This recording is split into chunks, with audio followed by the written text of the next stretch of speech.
Cuando hablamos nosotros acerca de la confesión, primeramente entendemos que la confesión es un medio de gracia. ¿Amén? ¿Qué es un medio de gracia?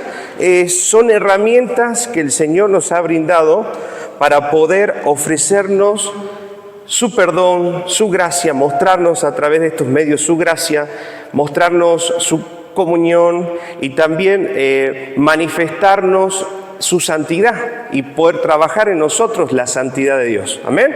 Por ejemplo, la oración es un medio de gracia a través del cual nosotros podemos tener comunión con Dios, que es lo que hemos hablado en estos días. Amén. Otro medio de gracia también es el poder congregarnos y ser parte de la iglesia, que es una forma en la cual los cristianos tenemos de estimularnos en las buenas obras, amén, y en la fe. También tenemos como otro medio de gracia el estudio de la palabra, el estudio de la Biblia, para poder encontrar y ser alimentados espiritualmente a través de ella, amén. Y así como estos medios de gracia, también tenemos la disciplina de la confesión, amén. Llama la atención esta palabra disciplina, porque cuando entendemos o asociamos la palabra disciplina a una práctica frecuente en nuestra vida. Amén. Eso quiere decir que no podemos dejar de alguna manera que se acumulen pecados en nuestra vida, sino que la vida del creyente debe ser una vida de continuo arrepentimiento y continua confesión delante de Dios, y delante también vamos a ver que la disciplina de la confesión tiene dos dimensiones, una dimensión vertical, confesándonos con Dios directamente, y también una dimensión horizontal donde debemos también trabajar esta disciplina, porque si hay alguna ofensa o algo entre nosotros, la palabra dice que para restauración, para sanidad, debemos confesar nuestros pecados los unos a los otros para ser sanados. Amén. Es una forma en la cual el Señor también restaura la iglesia, restaura las familias, restaura las relaciones, el poder hablar y confesar si en nuestros corazones ha habido algo en contra de él o hemos hecho algo en contra de alguien, para poder restaurar y sanar esa relación y de esa manera también restaurar el cuerpo de Cristo, entendiendo que todos somos parte de un mismo cuerpo. Amén. Ahora, antes de hablar de confesión, tenemos que hablar de pecado y de arrepentimiento. Son dos temas principales que debemos abordar antes de hablar de la confesión. Para eso vamos a empezar definiendo qué es el pecado.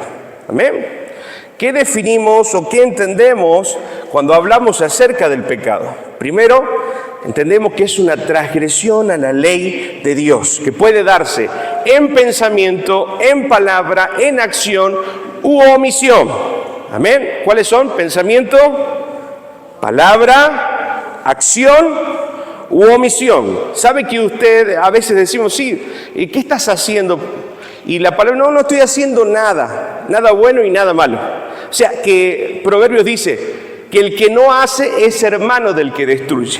Quiere decir de alguna manera que el no hacer lo que debemos hacer, justamente que es esta palabra omisión, también es tomado por pecado. La palabra dice, el que sabe hacer lo bueno y no lo hace, le es contado por pecado.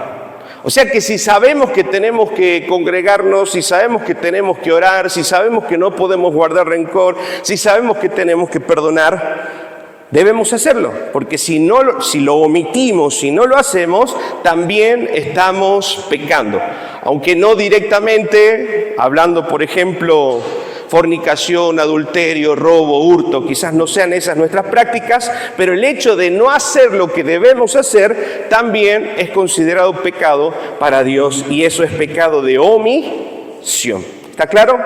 Amén. Su palabra es su ley. Vamos a ir a 1 de Juan capítulo 3, versículo 4. 1 de Juan capítulo 3, versículo 4. Todo el que peca viola la ley de Dios, porque todo pecado va en contra de la ley de Dios. Eso quiere decir que cuando pecamos estamos, ¿qué? Transgrediendo, estamos yendo en contra de lo que Dios estableció como bueno. Pero también el pecado es algo que no solo lo que hacemos, sino es algo que representa lo que somos. El pecado es el resultado de nuestra condición interna. Amén. La palabra nos enseña que a partir de que Adán y Eva pecaron en el huerto del Edén, hasta nuestros días, arrastramos en nuestra vida el pecado original, amén, o el pecado que venimos heredando como naturaleza caída, toda la humanidad. Y a partir de ahí entendemos que todos en nuestra vida o dentro de todos los seres humanos hay una maldad o una imposibilidad de poder acercarnos y conocer a Dios por méritos propios. Por eso necesitamos un Salvador en nuestra vida. Amén. Y esto lo conocía muy bien el salmista David. Y vamos a ver el Salmo 51, versículo 5. Y mira cómo él interpreta este pecado natural o este pecado original, diciendo estas palabras: he aquí, en maldad he sido formado, y en pecado me concibió mi madre. Él entendía que desde el principio y en su naturaleza ya habitaba en él una raíz pecaminosa que lo llevaba a ir en contra del Señor y a transgredir la ley de Dios. Amén. Como definición de pecado, hay dos palabras en el Nuevo Testamento, en el griego, que son las más aproximadas para definir el pecado como tal. Una es amartina. De ahí deriva el estudio de la doctrina del pecado, que es amartología. ¿Ven cómo se llama el estudio de la doctrina del pecado? Amartología. Esta palabra amartina o amartima significa errar al blanco.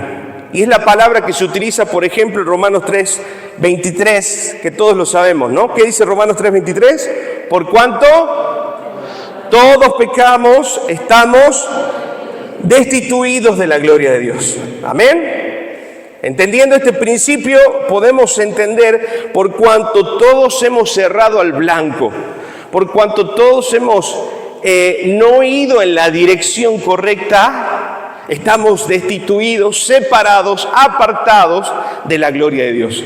Y esto incluye, y es de carácter universal, por cuanto dice, algunos pecaron, todos. Ahí entramos absolutamente todos, toda la humanidad, a partir de Adán y Eva, se considera que está bajo ese pecado original. Por cuanto todos pecamos, estamos destituidos de esa gloria de Dios. La otra palabra que se utiliza para pecado es parábasis, que significa traspasar una línea prohibida. Amén.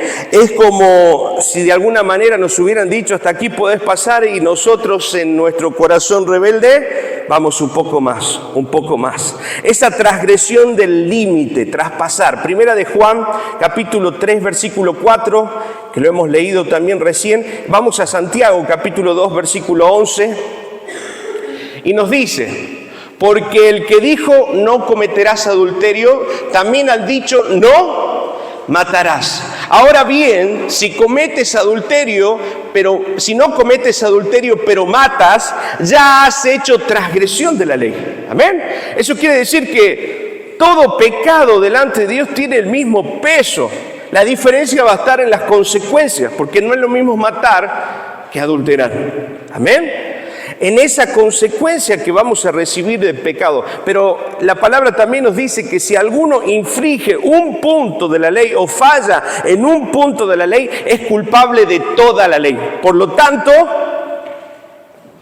y de eso creo que estoy seguro, todos hemos fallado en algún punto de la ley. ¿O miento?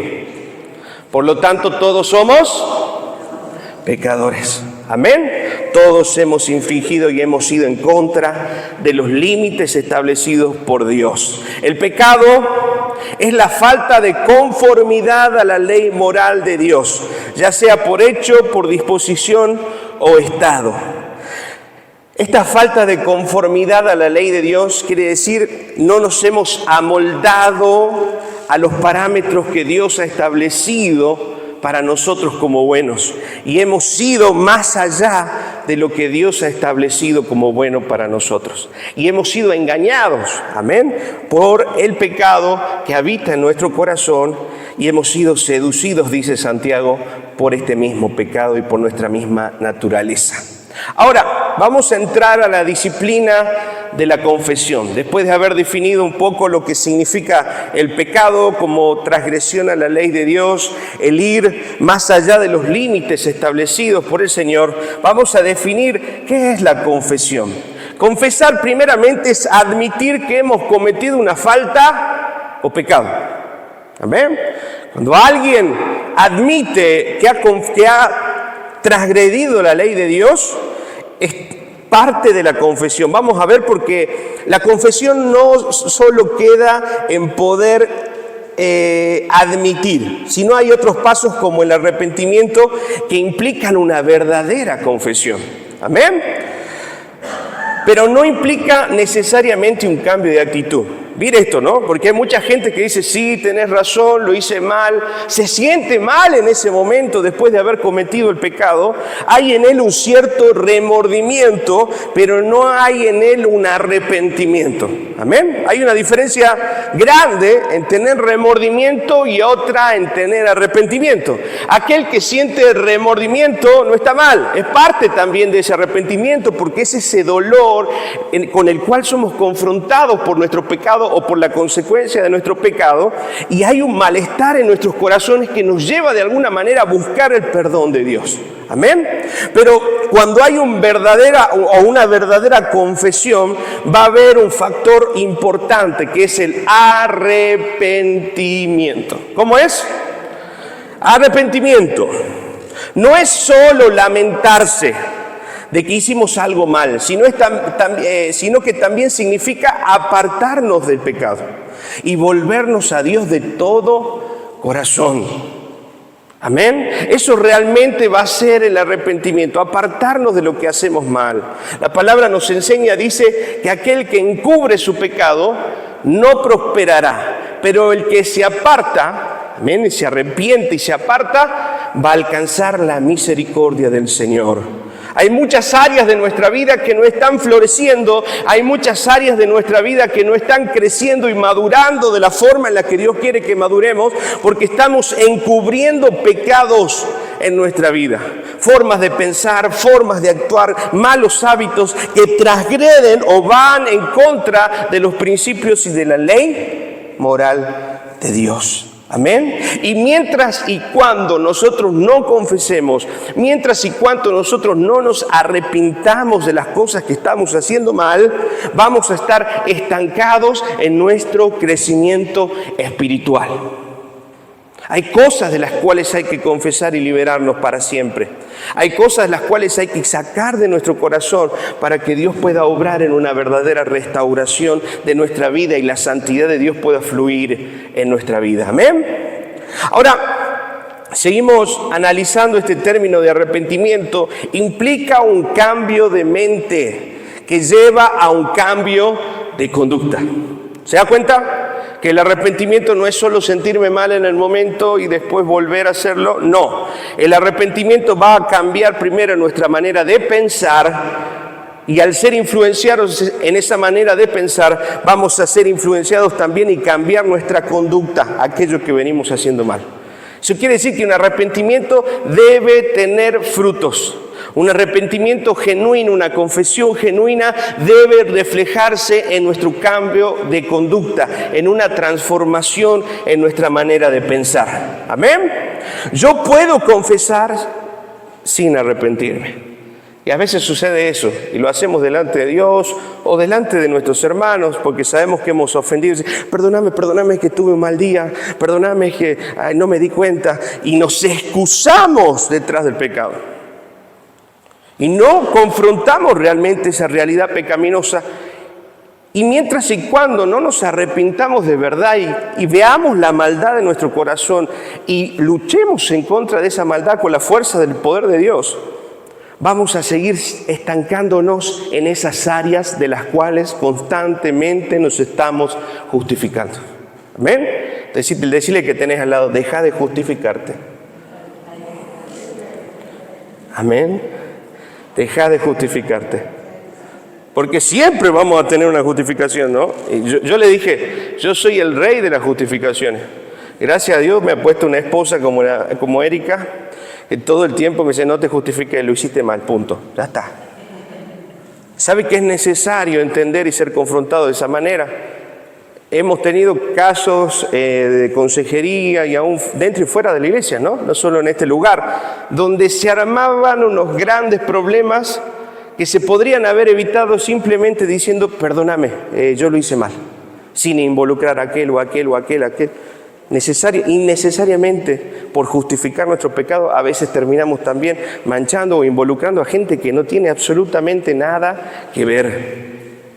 ¿Amén? Y la acción era simple. Perdóname, yo lo hice mal. ¿Será que nosotros podemos tener un corazón sensible y confesar sin justificarnos? Otra cosa, ¿será que a Dios podemos mentirle y justificarnos delante de Él cuando estemos ahí rindiendo cuentas? No, Dios conoce y pesa las intenciones de nuestro corazón. Él sabe por qué hemos hecho lo que hemos hecho. Entonces no sirve de nada las excusas. No sirve de nada las excusas. Yo sé que por ahí el contexto donde ustedes han nacido, han tenido padres quizás un poco exigentes, un poco medio duros en la corrección o la ausencia de corrección, que nos llevan de alguna manera a encubrir el pecado porque tenemos miedo al castigo, miedo a ciertas consecuencias. Bueno, lo que haya sido. Ahora estamos en una etapa de madurez y entendimiento en Cristo Jesús. Ahora somos nuevas criaturas y todos los malos hábitos que venimos arrastrando desde nuestra infancia deben ser desechados en nuestro corazón, porque ahora el fin es glorificar a Dios. Decirle a que tenés al lado, basta de excusas. Amén. Basta de excusas, basta de excusas. Si hemos pecado, afrontemos la consecuencia, afrontemos la situación y seamos reales delante de nuestro hermano y delante de Dios para poder cambiar y ser transformados. El arrepentimiento implica entonces, además de dejar de hacer algo, dejar de ser algo. ¿Amén? Porque el que miente, ¿cómo es? ¿Cómo se le llama al que miente? Mentiroso. El que roba, ¿cómo se le llama? Ladrón. Se da cuenta que el pecado nos termina definiendo. Eso quiere decir que si obramos en santidad vamos a ser también definidos como tales. Sería lindo que en vez que nos digan mentiroso nos digan, ahí viene el misericordioso. Ahí viene el bondadoso, el generoso. Porque el pecado nos define, lamentablemente. ¿Qué dicen de nosotros por las cosas que hacemos? Ahí viene cada uno sabe en su corazón cómo se ha estado definiendo en este tiempo de acuerdo a las acciones que ha realizado. Amén. Pero es así. Debemos entonces no solo confesar, sino debemos arrepentirnos. Vamos a profundizar un poco más en este concepto del arrepentimiento. Y hay dos palabras, una en griego y otra en hebreo, que se utilizan para arrepentimiento.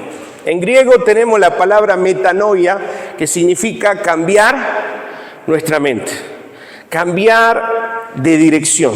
Si íbamos caminando hacia la derecha, ahora nos hemos dado cuenta que el objetivo estaba a la izquierda, entonces inmediatamente nos volvemos y cambiamos de dirección y sentido hacia donde estábamos yendo. ¿Amén? Metanoia en griego. ¿Qué significa ese cambio de mente? Ahora, cuando vamos a hebreo, tenemos la palabra shub, que también se la ocupa o se la aplica en teshuvá como arrepentimiento, que significa cambio de camino errado al camino correcto. Amén. Otra definición del hebreo de teshuvá, de arrepentimiento, es volver al origen. ¿Quién es el origen de todas las cosas? ¿Qué dice Pablo? Todo fue creado por Él y para Él. Cristo es el origen. O sea que cuando hablamos de arrepentimiento, estamos diciendo volver a Cristo. Amén. Porque el pecado dice que nos aparta de la comunión con Dios. El pecado es muerte y es separación entre Dios y los hombres. Amén. Por eso cuando nos arrepentimos estamos volviendo o redireccionándonos una vez más a ese origen del cual todo inicia, que es Cristo. Todo fue creado por Él y para Él. Amén. Ahora, ¿Quiénes son pecadores? Lo vimos al principio. Todos nosotros, sin excepción. Romanos 3:23, por cuanto todos pecaron, y me gusta esta traducción, dice, no alcanzan la gloria de Dios.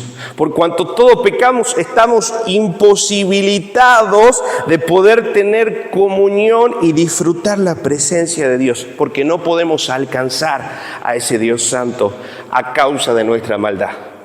Entonces, ¿cuál fue el propósito de Dios? ¿Enviar a quién? A su Hijo Jesucristo en la tierra para que Él pudiera pagar por nosotros el pecado de esta humanidad y el pecado nuestro. Amén. Y a través de ese sacrificio nosotros podamos acercarnos y restaurar esa comunión con el Padre. El principio o el objetivo de Cristo es poder unir su creación con el Creador. Ese es el puente a través del cual nosotros podemos alcanzar la gloria de Dios. Amén. Gracias al Señor, ¿verdad? ¿Cuánto le dan gracias al Señor? Porque solo a través de Él podemos alcanzar la gloria de Dios, su presencia, su perdón, su gracia, la comunión. Primera de Juan capítulo 1 versículo 8 dice, si decimos que no tenemos pecado, nos engañamos a nosotros mismos y la verdad no está en nosotros. ¡Qué tremendo! O sea que aquel que dice, no, yo no le hago mal a nadie, ¿será tan así? No, todos hemos pecado. En el discipulado 3 hablábamos algo de hacer todo para la gloria de Dios. Cuando algo lo hacemos sin hacerlo para la gloria de Dios, estamos pecando. Yo te pregunto, a veces como padres tenemos la buena intención que a nuestros hijos le vaya bien. Y los educamos y pagamos un colegio y buscamos la mejor manera en que nuestros hijos puedan formarse. ¿Amén? Ahora, si el objetivo es que mi hijo triunfe, que mi hijo el día de mañana sea quien me banque, hablando así en criollo, ¿será que esa motivación es correcta? Ya estoy teniendo una motivación pecaminosa en mi corazón. ¿Se dan cuenta? Es muy sutil caer en pecado y si analizamos eso de fondo, se va a dar cuenta que estamos pecando 24/7. Por eso nos tenemos que arrepentir y analizar nuestras motivaciones todo el tiempo. ¿Por qué hago lo que hago? ¿Por qué hago lo que hago? ¿Por qué hago esto? ¿Por qué corrijo esto? ¿Por qué no corrijo aquello? Analizar nuestro corazón y nuestra motivación, entendiendo que todo lo que buscamos y hacemos debe ser para la gloria de Dios. ¿Amén? Entendiendo ese principio, quiero que usted se da cuenta, ¿no? ¿Cuántos pecamos? Otro principio decía, no hacer nada por contienda o por vanagloria. ¿Sí? Eso quiere decir que cuando alguien nos ofende, inmediatamente nuestra justicia propia trata de buscar la venganza o la justicia, haciéndole al otro de la misma manera que nos hizo o peor. Entonces, entendiendo esa motivación, decimos, no, estoy pecando. Analicemos nuestro corazón, analicemos nuestra vida. Muchas veces no aceptamos esta realidad y no reconocemos el pecado que hay en nuestras vidas. Y eso es lo que hablaba de la justificación. ¿Amén? La palabra nos presenta a Jesús como el abogado que interviene y se pone delante del Padre o se va a poner delante del Padre el día del juicio. Y Él nos justifica. O sea que por medio de su obra y de sus sacrificios nosotros somos llamados justos. ¿Qué quiere decir esto? Que nunca hemos pecado. Porque Él nos ha lavado. Y si hemos pecado, hemos sido totalmente perdonados. Qué tremendo, ¿verdad? Ahora, ¿qué sucede cuando yo, en vez de ir a Cristo a buscar el perdón de mi pecado, me justifico y me autojustifico? ¿Para qué necesito a Jesús? ¿Verdad? Es una forma de rechazar el sacrificio de Cristo. Por eso, ojo, no es solamente, sí, justifico esta y zafo de la situación esta. No, porque no quiero mucho problema, quiero evitar el problema, entonces mete una mentirita piadosa y zafo de la situación. No, Cuando yo pienso de esa manera y no hago las cosas de la forma bíblica, de la manera en la que Dios nos está enseñando a hacer las cosas, estoy menospreciando el sacrificio y el lugar de Cristo como el que me justifica, porque estoy buscando autojustificación. ¿Amén? Ahora, mire esto. La justificación muchas veces surge en esto. Lo racionalizamos. No, pero que podría ser pero pasó esto, entonces yo tuve que hacer esto, y como que todo el tiempo estoy buscando cómo justificar algo que hice mal. Y es simple. Usted mismo se hace una película para poder justificar. Y es simple. Es decir, perdón, me equivoqué, Señor. Perdón, lo hice mal, hijo, lo hice mal, hija, lo hice mal, hermano. Es simple. Es simple. Porque cuando estamos tratando de tapar y justificar un pecado, una mentira tapa la otra, y necesito otra mentira para tapar esa, y después necesito otra mentira para tapar esa, y es algo que nunca termina en nuestras vidas y arrastramos condenación. No sé si se da cuenta de lo que le estoy diciendo. ¿Amén? Decirle a que tenés al lado es sencillo. Tenés que matar el orgullo. Porque lo más grande que se ve reflejado cuando no queremos ver la motivación y el error de nuestro corazón es nuestro orgullo. Porque decimos, ¡ay, qué va a pesar el otro! Voy a perder autoridad, voy a perder la imagen, voy a perder prestigio. Entonces, ¿cómo voy a decir que me equivoqué? ¿Amén? ¿Cómo voy a decir? Entonces ponemos en juego o valoramos más nuestro imagen, nuestro orgullo antes que la gloria de Dios. Peligroso. Es una forma sutil de robarnos la gloria de Dios o de deshonrar la gloria de Dios. ¿Amén? Otra forma que vemos es culpando a la sociedad.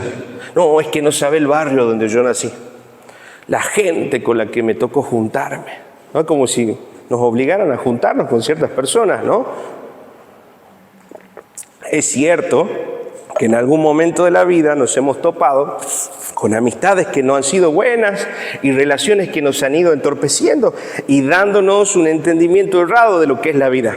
Es cierto, pero ahora que estamos en Cristo Jesús, las cosas son hechas nuevas. Entonces ya no tengo que culpar a la sociedad, ya no tengo que culpar a otros. No, es que no sabes cómo fue mi papá conmigo. Esa es la clásica. Si usted va a hablar con una persona con adicciones o con cualquier tipo de persona que se estanca en la vida, es una persona que tiene resentimiento con sus padres. Es una persona que le echa la culpa al padre de lo que hoy es. Y se ha quedado en esa justificación y no avanza en su vida. ¿Amén? Entonces ya está. Si tu padre no fue bueno o no fue bueno, si estuvo o no estuvo, es problema de él con el Señor. Ahora tu padre es Cristo, tu madre es Cristo. Él es el que te recoge, Él es el que te toma por hijo. Amén. Él es el que nos adoptó. Ahora nuestra identidad no está detrás de un apellido, está detrás de Cristo Jesús. El que nos respalda, el que nos da identidad, el que nos da seguridad. Por eso ya no podemos culpar a otros de nuestras actitudes. Y otros, muchos peores, culpan a Dios. ¿Por qué, Señor? ¿Y por qué? Y buscando responsables de sus acciones y responsabilizando a Dios de sus propias malas decisiones. ¿Amén? Acá abajo puse un escrito grande para que lo leamos todos. ¿Se anima a leerlo fuerte conmigo? ¿Qué dice? No importa lo que el otro haga, yo soy siempre responsable de cómo. Decirlo fuerte, otra vez. No importa lo que el otro haga, yo soy siempre responsable de cómo reacciono. No, es que mi hijo me hacen enojar, no sabe lo que son. No. No, es que mi esposo, es que mi esto, es que mi aquello, y justificamos. No importa lo que el otro haga, yo soy siempre responsable de mis reacciones delante de Dios. Amén. Gracias, Señor. ¿Cuánto dicen gracias, Señor? No le está gustando, ¿no? No, parece que no gusta. No importa. Es lo que el Señor tiene para decirnos hoy, para corregir en nuestro corazón. Amén. Ahora, ¿qué quiere Dios que hagamos? Primeramente, que confesemos. ¿Se acuerda que dijimos que las confesiones tienen dos dimensiones? Una vertical con Dios y una horizontal con los hombres. Ahora, analicemos esta dimensión vertical en 1 de Juan capítulo 1, versículo 9. Y mire lo que dice Juan. Si confesamos nuestros pecados, Él es fiel y justo para perdonar nuestros pecados y limpiarnos. Solamente sí, porque ese es un condicional. Sí, condiciona todo lo demás. Va a condicionar que Él nos perdone, va a condicionar que Él nos limpie y va a condicionar que Él nos libre de toda maldad. Sí, confesamos. Amén. Eso quiere decir que nosotros no podemos disfrutar del perdón de Dios si no confesamos. No podemos disfrutar de la comunión con Dios porque seguimos guardando cosas sin confesar en nuestros corazones o haciendo cosas que sabemos que no son buenas y transgreden los límites morales del Señor. Necesitamos entonces confesar nuestros pecados y Él va a ser fiel y justo. Mire qué hermoso esa palabra. La palabra fiel habla de que su amor no va a cambiar sobre nosotros. Así vayas delante del Señor y le digas y le confieses las cosas más atroces y difíciles, los pecados más ocultos y turbios que hayas cometido en tu vida, el amor de Dios permanece fiel. Su amor no cambia. Qué bárbaro, ¿no? Por eso dice, acerquémonos delante del trono de la gracia para alcanzar oportuno socorro para nuestras vidas. Muchas veces las relaciones que hemos tenido con nuestros padres han sido muy rígidas, muy duras, y por eso tenemos miedo de acercarnos a Dios, porque no, Dios no me va a recibir, Dios no me va a escuchar, Dios no me va a perdonar, pero su palabra dice que Él es fiel y justo,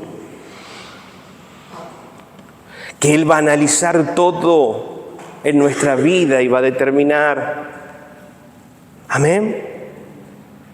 No tenga miedo de acercarse al Señor a confesar, porque esa es la voluntad de Dios para nosotros.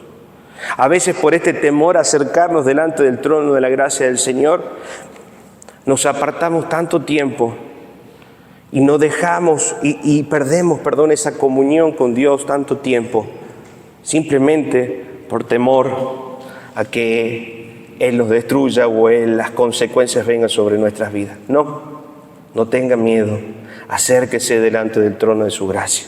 Pero esto no es para jugar con la gracia y decir, bueno, yo voy a pecar, total, no pasa nada, después me arrepiento y sigo pecando y me sigo arrepintiendo. ¿Así funciona? No, esa es la gracia barata. Entender que el amor de Dios sigue siendo fiel. Entender que Dios me sigue amando a pesar de mi infidelidad y de mi pecado. Amén. Me tiene que llevar a mí a responder de la misma manera y con el mismo amor fiel con que Él me ama. Entonces, si entiendo que Él me ama de tal manera de que me puedo acercar a Él sin temor, yo debo perdonar a otros y generar esa confianza para que otros se puedan acercar y yo me pueda acercar a otros a perdonar como el Señor nos perdonó. Mateo dice eso, que si nosotros no perdonamos a los que nos han ofendido, Él tampoco puede perdonar nuestros pecados. Amén. Ahora, vemos también acá que la confesión genuina es igual a arrepentimiento. Amén. Y esto trae avivamiento a mi vida. ¿Por qué? Porque si hay pecado oculto o hay pecado no confesado, y dijimos que la paga del pecado es muerte, por lo que dice Romanos, ¿cómo estamos? ¿Cerca o apartados de la comunión con Dios? Apartados. Yo quiero en este tiempo que todos podamos entrar en un avivamiento espiritual. Y el avivamiento espiritual no es una oleada sobrenatural de Dios en un lugar específico. El avivamiento de Dios empieza en un corazón que se arrepiente, amén, de todo corazón y que busca hacer la voluntad de Dios. Es el ingrediente principal, el arrepentimiento, es el ingrediente principal, la confesión, para que ese avivamiento venga a nuestras vidas. ¿Qué es un avivamiento? Es poder experimentar la presencia de Dios viva en nuestras vidas, transformando nuestra mente, cambiando nuestro contexto y siendo de influencia para los que están a nuestro alrededor. Dios te quiere usar. Amén. Pero muchas veces por ese pecado oculto, muchas veces ¿qué tenemos? Vergüenza. O sentimos la culpa porque todavía no hemos dicho cosas que están mal en nuestro corazón. Entonces esa culpa y esa condenación señalan en nuestras conciencias y de alguna manera nos limita a poder hablar de Dios con libertad, a poder mostrar a Dios y lo que Él ha hecho en nuestras vidas, porque tenemos vergüenza, porque sabemos que todavía no hemos hablado o todavía seguimos practicando cosas que a Dios no le agradan.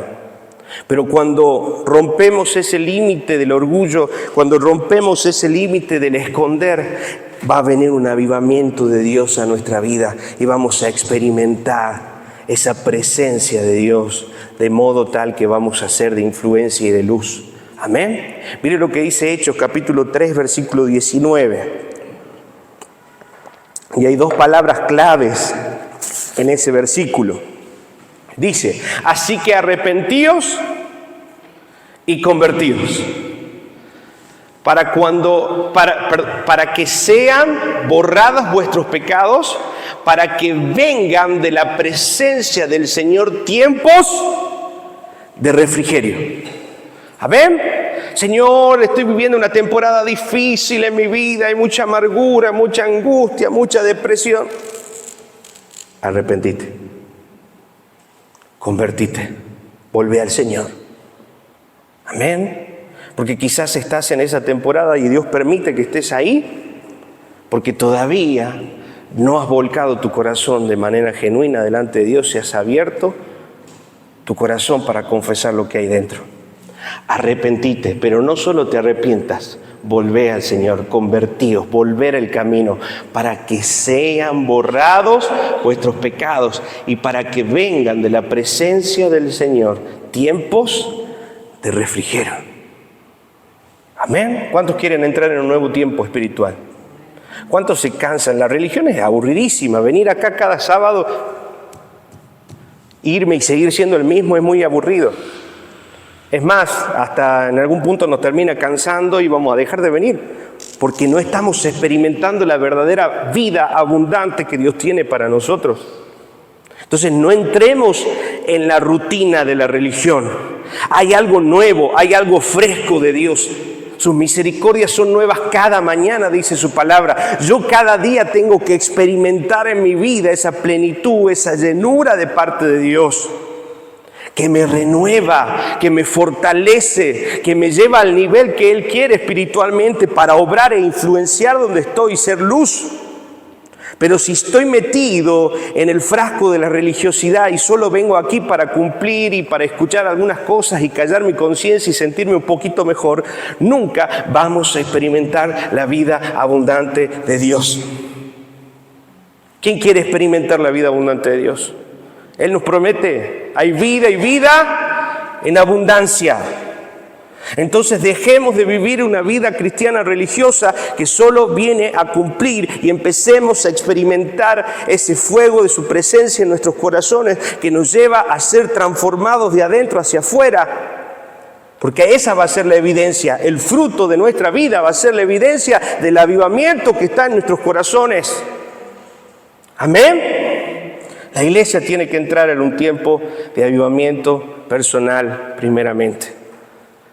Que es ahí donde el Señor va a traer tiempos de refrigerio. Amén. Y 53. Vamos a analizar esta diapositiva y vamos a dejarlo aquí. Amén. El fruto del arrepentimiento es un estilo de vida transformado. Si realmente hay arrepentimiento en mi vida, se va a ver la evidencia en mi forma de vivir y en mi forma de pensar y en mi forma de hacer las cosas. Dios requiere que nos despojemos de todo peso. Hebreos capítulo 12, versículo 1. Veamos qué dice. Hebreos 12, 1. Por tanto, nosotros también, teniendo alrededor nuestro tan grande nube de testigos, despojémonos de todo peso y del pecado que nos asedia. ¿Cuáles son las dos cosas que nos asedian? Que nos persiguen y nos generan cansancio espiritual, mental. ¿Qué dice? El peso y del pecado. Son dos cosas. Vamos a ver la diferencia entre estas dos cosas. Y corramos con paciencia la carrera que tenemos por delante.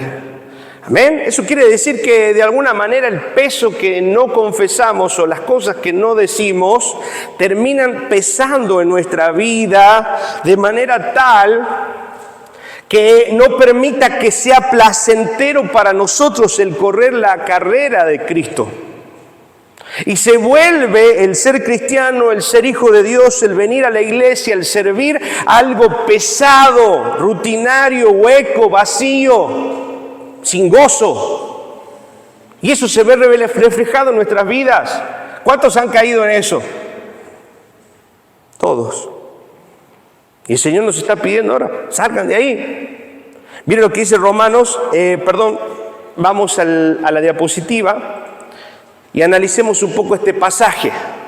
Hebreo 12:1 dice que nos despojemos de todo peso y del pecado que nos asedia. El autor hace la diferencia entre algo que llama todo peso y algo que llama pecado. En otras palabras, el autor de Hebreos reconoce que hay cosas que quizás en sí mismas no sean pecaminosas, pero que sí estorban mi caminar y se vuelven pesadas.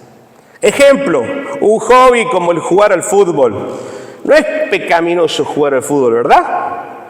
Pero si tengo que practicarlo de tal forma que me robe el tiempo que debo dedicarle a Dios, entonces se convierte en un peso para mi vida cristiana, porque está ocupando el tiempo de Dios y el lugar de Dios en mi vida.